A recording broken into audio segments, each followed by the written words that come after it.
Pour une bonne fondation de vos madriers, vous devez utiliser des poutres de fondation. Ces poutres ont un profil de drainage. Comme vous pouvez le voir, elles sont bien inclinées de sorte que toute humidité qui tombe dessus s'écoule immédiatement.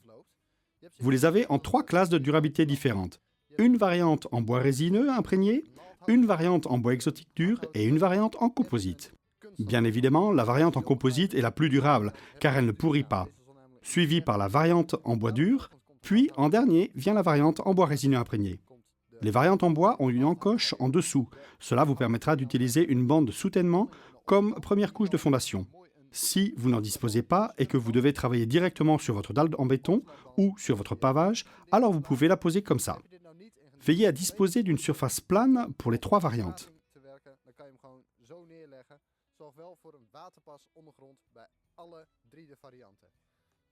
Dans cette vidéo, nous allons utiliser la version en composite. Vous pouvez voir que les 3 variantes ont un bord vertical et que celui-ci va tomber à l'intérieur. Je vais vous expliquer ce que je veux dire par là un peu plus tard dans la vidéo. Pour installer ces poutres de fondation, vous devez emboîter la première rangée de madriers les uns dans les autres. De cette façon, vous savez exactement quelle sera la taille de votre cabane et vous pouvez ensuite couper les poutres de fondation sur mesure. Comme nous l'avons dit, vous devez vous assurer que seul ce bord relevé soit à l'intérieur de la construction. Nous allons donc couper l'angle en diagonale afin d'avoir un meilleur rendu. Nous mesurons à l'aide d'un mètre ruban en le faisant glisser contre le coin. Cette mesure sera donc le côté court de votre poutre de fondation. Les 2 coins seront coupés de biais. Faites de même tout le tour, puis reliez les poutres de fondation les unes aux autres à l'aide d'une vis. Vous pouvez ensuite visser la première rangée de vos madriers dans vos poutres de fondation. Je vais l'expliquer dans un instant.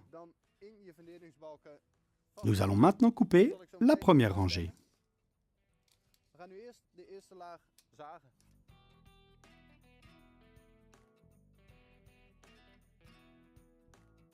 Ce côté du rebord est l'endroit où le madrier de votre abri se trouvera plus tard.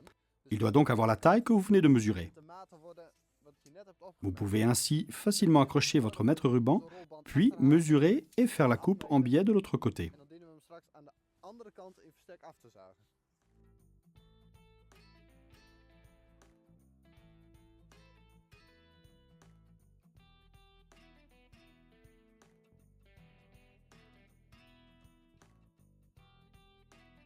De cette façon, vous pouvez facilement poser les poutres de fondation en dessous et faire de même à l'arrière ainsi que sur les 2 côtés.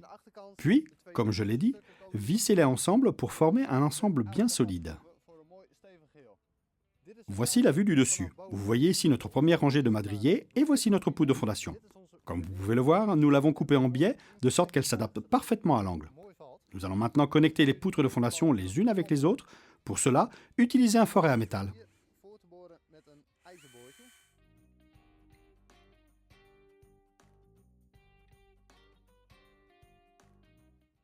Avec ces vis Vofar en acier inoxydable 410 de 7 cm de long, nous fixons les poutres les unes aux autres.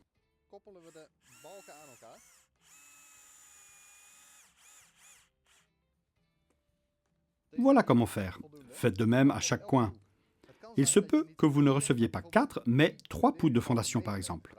Cela vient du fait que les poutres sont livrées au mètre linéaire par rapport à la circonférence totale de la fondation. Par conséquent, vous ne recevez pas 4 poutres précoupées. Il vous faudra donc couper à la bonne mesure et conserver la chute dont vous aurez besoin pour faire le reste. Dès lors, il se peut que vous deviez connecter 2 morceaux de poutre afin de faire un seul côté. Je vous montre ici à titre d'exemple. Vous devez les scier tous les 2 au milieu en biais. Ce sont donc les morceaux restants. Percez un trou à l'avant ici aussi, puis vous connectez les 2 morceaux ensemble avec la même vis.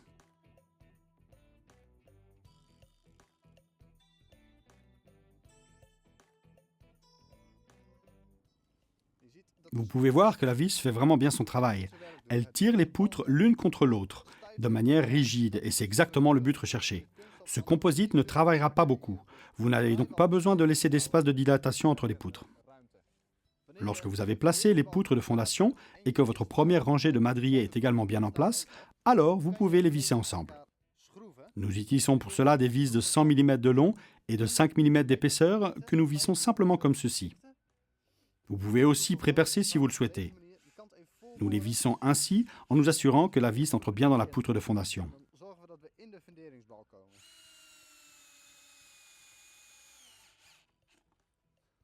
La vis est bien enfoncée dans le madrier et comme vous pouvez le constater, il est très facile de le faire sans prépercer.